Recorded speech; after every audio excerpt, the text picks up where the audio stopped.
and hope that Anambra football doesn't remain the same anymore. Guys, very quickly, let's take a look at our national team now. Let's leave football, political side of football alone, and talk about the football on the pitch. Could Samson Siasia today read out the Riot Act, not for the first time. 3 months to the Olympic Games. He has a tournament in Korea. Next month. And he wants the clubs to cooperate by releasing their players and not recalling them from camp all the time. Then Samson, I beg your pardon. Then Emmanuel Amunike, where they flying in Guziemi, is also playing a lot of friendly games and is dropping players and calling fresh ones. The national teams are busy. But let's start with the dream team, Cosmos. Okay. Yeah, saw that story today, and basically he's saying that players shouldn't be called to play for their clubs, especially in the midweek. Now he has about 2 weeks to prepare for a major tournament where other Olympic teams will be playing in Korea. There's an invitation in Korea where Nigeria will be represented, and he wants to take a very good team. He knows that he has to work with the home-based players, but then he needs time. And when these players come to camp and have to leave, come to camp and probably train a day or two, and they disrupt his program, and you know that these are the players that he's actually looking into. Don't worry about the foreign base. The foreign base, he has to. Once they are released by their club. Once they are released by the club, he hasn't even got that assurance that this foreign base, he doesn't even know how many of them will be available. So what he wants to do is to work with the home base players, and if they keep going to the clubs and all that to play midweek matches, especially, then it's going to disrupt his program. And he actually appealed to club chairman that they should try as much as possible to understand his plight, because of the invitation that he has. So I think there should be some sort of understanding between the both sides, so that in the long run, Nigeria football will be good for it. The clubs are not suffering, and of course the national team are not suffering. I think that's the key. I'm a big fan of Samson Siasia. I don't like the strong words. I didn't hear him say those words, but the headlines, and I don't like the strong words. You see, we're in a situation where it's a dilemma. We want Samson Siasia to do well at the Olympics. Those clubs pay the salaries of those players. You don't want anybody to suffer. I mean, we all still remember what happened to Sunshine.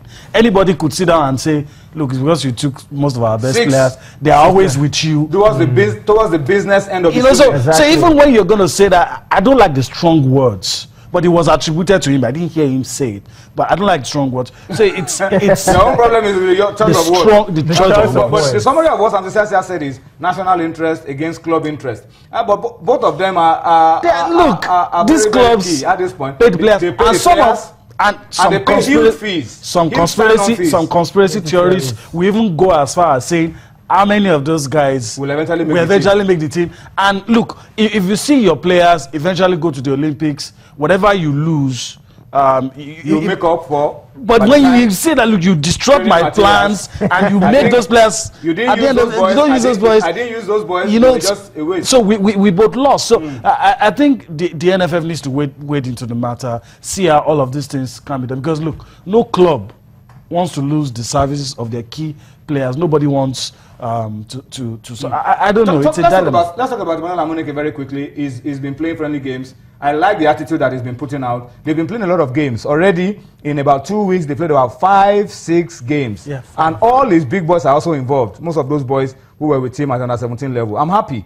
For the first time, we are not hearing stories of these under 17 world champions on wild goose chases to Madrid, to Barcelona, looking for people are getting smarter. They are busy with the national team. People are getting smarter now, but let's not fool ourselves. Eventually, some of these players will go. Some of them already have contracts that say, okay, when you're 17, when you're 18. So eventually, some of them will go. Victor Osimhen, for example, but they are all there in Abuja. Yeah, but while they are still here, make good use of them, and that's what Emmanuel Amunike has been doing, and I'm very happy. And I know this will continue. I hope we don't get to build a hype around him. We don't get to put him under pressure, because people will always say, oh, we've not won the other 20 and they're already looking at it. We have a very long road before we even start thinking about all of that. But I love the way the preparations has been going, and I think he realizes, because he's invited. A lot of people will say, why don't you just stick with the boys,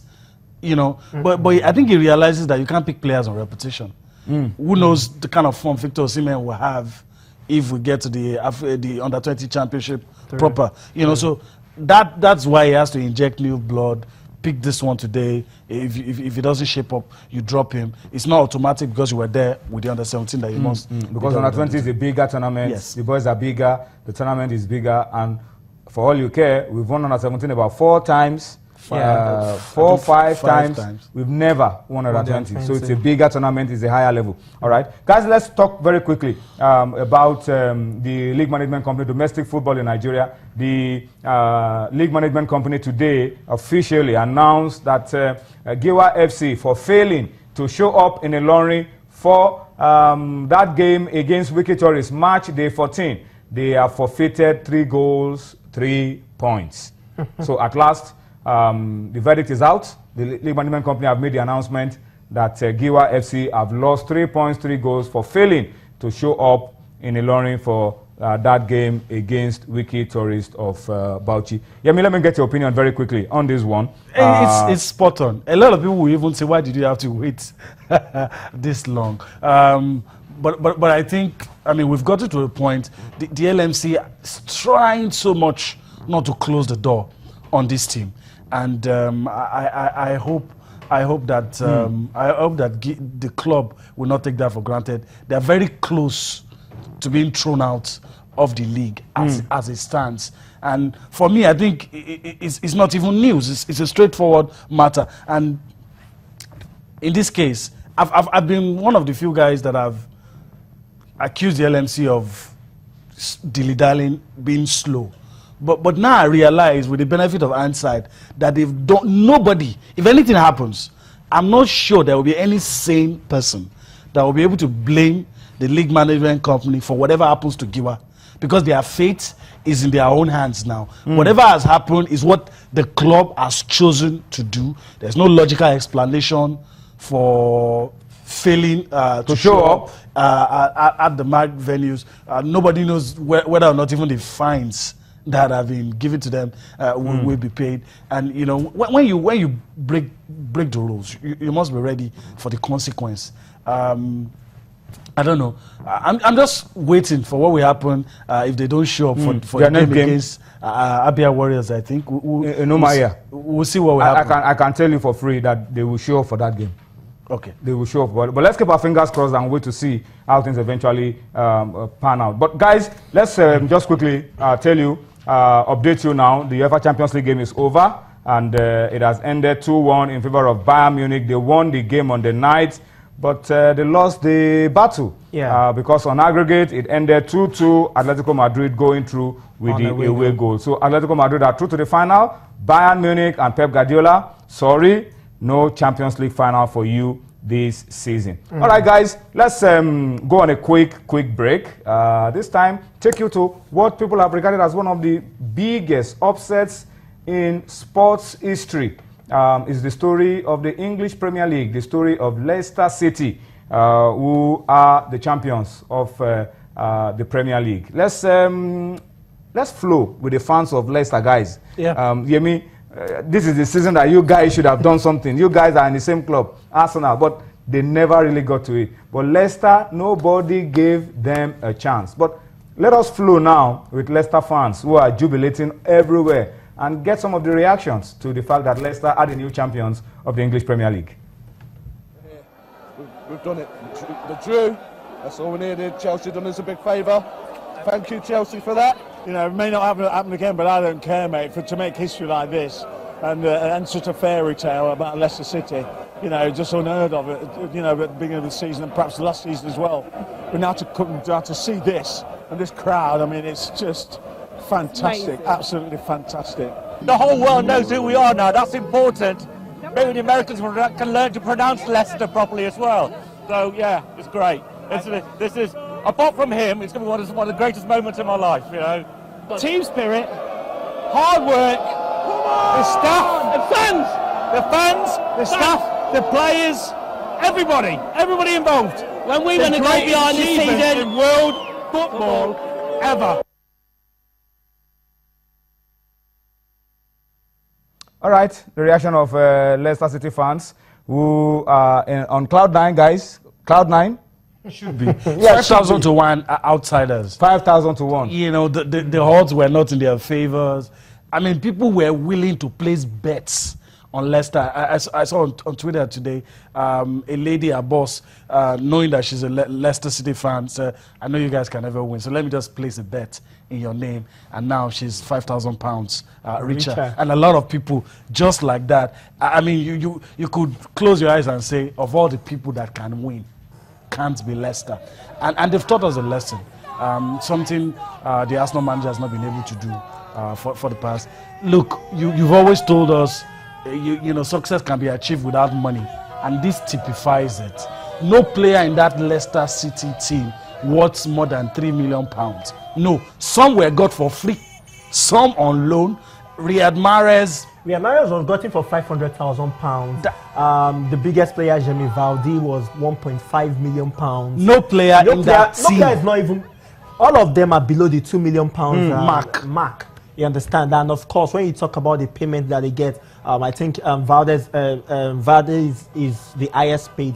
I think about £60,000. The rest are lower than £40,000 per week. In fact, their captain is about £12,000 per week. So Wes Morgan. Yeah, basically they.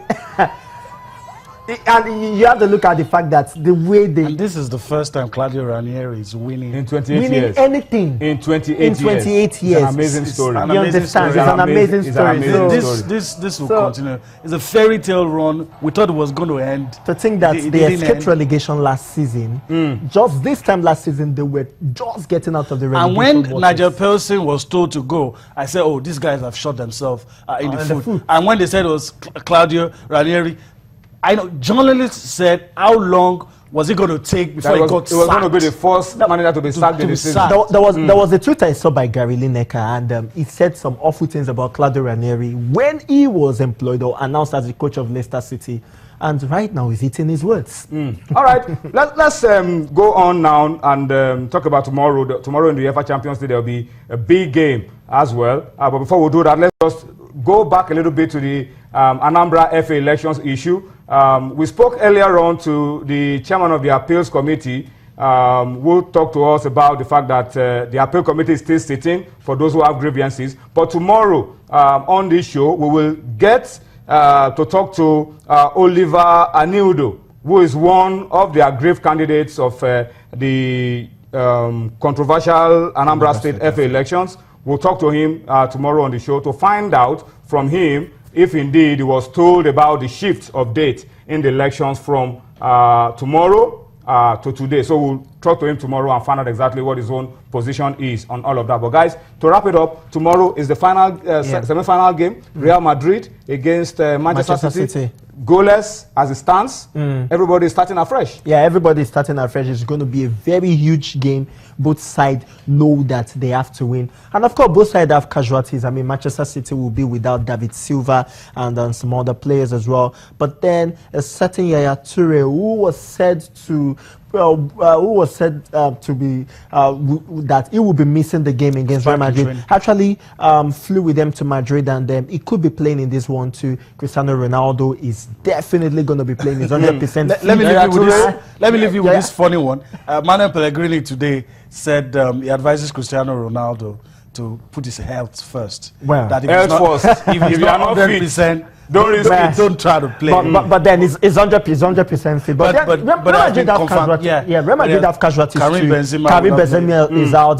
Casemiro too is out in this one too. So it's really going to be a difficult one. They know they have to win. Forgive me for sounding biased. I'm rooting for Manchester City all the way, and the reason is simple. Our boy Kelechi Iheanacho. It's been a long time. 2012 we saw John Mikel Obi doing 95, Nwankwo Kanu, and Finidi George. I'm hoping 96 we had to General Wangeda on the losing side. Yeah, I'm hoping that we will get to see another Nigerian in the final of the UEFA Champions and play a pivotal role, and then go on to win it probably. Yes. But then the first step is winning tomorrow and getting into the final. All right, guys, thank you so much for your time on Sports Tonight. We'll be back tomorrow with a bigger and a better package. Enjoy the rest of the night. And congratulations once again, Atletico Madrid. They are through to the finals of the UEFA Champions League. That's our show today. Thank you for watching. See you tomorrow. Bye-bye now.